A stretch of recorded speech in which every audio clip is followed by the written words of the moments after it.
Hey everybody, welcome to the channel. If you've been here before, welcome back. Today we're going to be taking a look at the new Phoenix drum kit from Paint & Sounds. Then, once we've looked at the kit, we're going to be using some of the sounds and the melodies and cooking up a fire drill beat.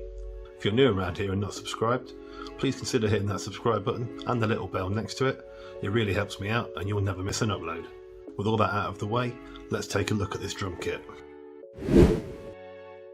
First things first, the kit comes full of all the things you'd expect. From 808s, claps, counter snares, FX, hi-hats, kicks, perks, rims, snares and voxers. Plus there's 10 bonus melodies in there as well that come complete with midis and stems. I thought I would take one of the melodies and use some of the sounds from the drum kit to cook up a drill beat. I'll make sure to leave a link in the description of where you can pick up your own copy of the drum kit. There is a light version of the drum kit available so you can try it for free first if you like. I'll make sure to leave a link in the description for that as well. Now before I can cook anything up, I need to go through those melodies and decide which one I'm going to use.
I've been through them all.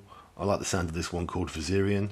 I reckon I can do something with this and turn it into a nice drill beat. Now that I've chosen the loop, I'm going to drag it into FL and see what I think I can add to it, how I can change it to make it unique and make it my own, and how I might go about arranging it to turn it into a beat. So I'm pretty happy with the loop as it is. I like how it sounds, but I still want to add some things to it to make it my own. Pretty much everything that I'm going to add will be from the Phoenix drum kit, with the exception of some additional vocals that I'll probably have to dig around elsewhere and find. As far as the drums themselves go, I took everything from the Phoenix kit. I went for this 808 because it sounds nice and rumbly. It's already been added to my go-to 808s, that's for sure. I chose this kick, this counter snare, and this snare. And these are the patterns that I came up with. This is how they sound with the 808.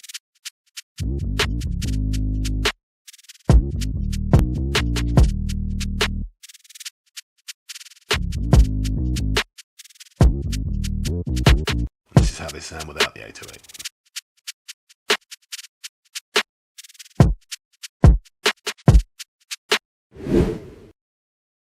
I like the loop as it is for the hook section, but I want to do something a little bit different for the verse. So I got the loop and put it into Serato sample, then chopped it up and made my own variant for the verse.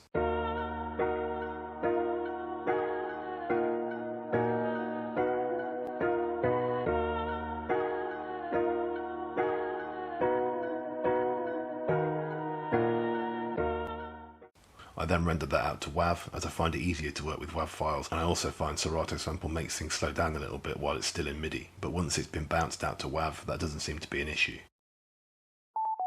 So now I've got a slightly different version to use for the verse, but I'd still like to add things to it to make it different for each 8 bars. I'll break it down a little bit for you now. For the intro, I've got the bell, the harp and the vox playing together, with the Fruity Love filter applied with the high pass preset. This just strips it back nicely for the intro, which then in turn gives more impact to the drop and hooks.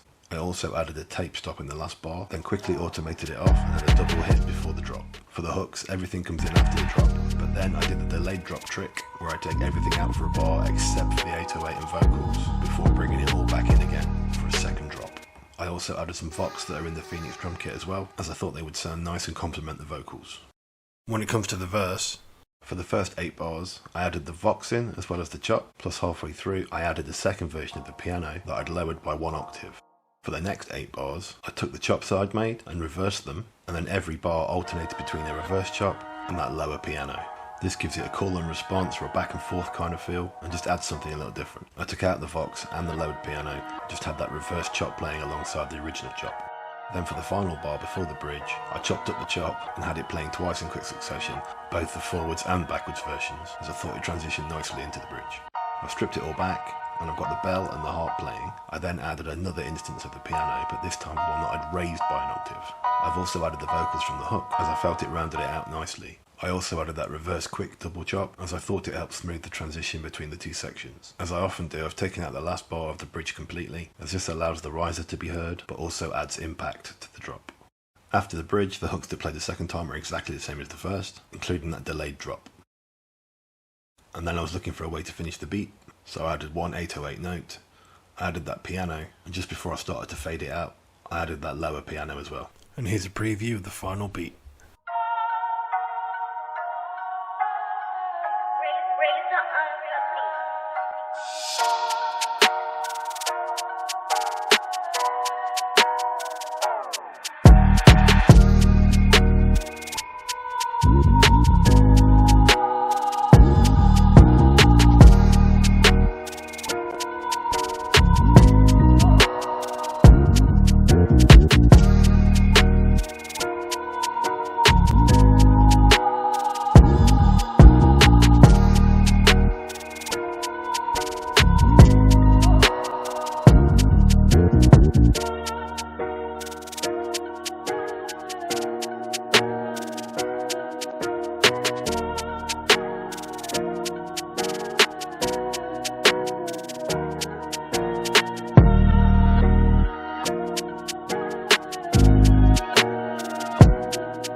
And that's pretty much it for this one. I think the beat turned out fire. I'm really happy with it. Let me know in the comments what you guys think and who you think would sound good on it. Don't forget to leave a like, and if you've not subscribed, consider hitting that button and pressing the little bell next to it so you never miss an upload. If you're still here watching this bit, big up to you, I appreciate your support. But until next time, stay safe, be productive, I'll catch you on the next one.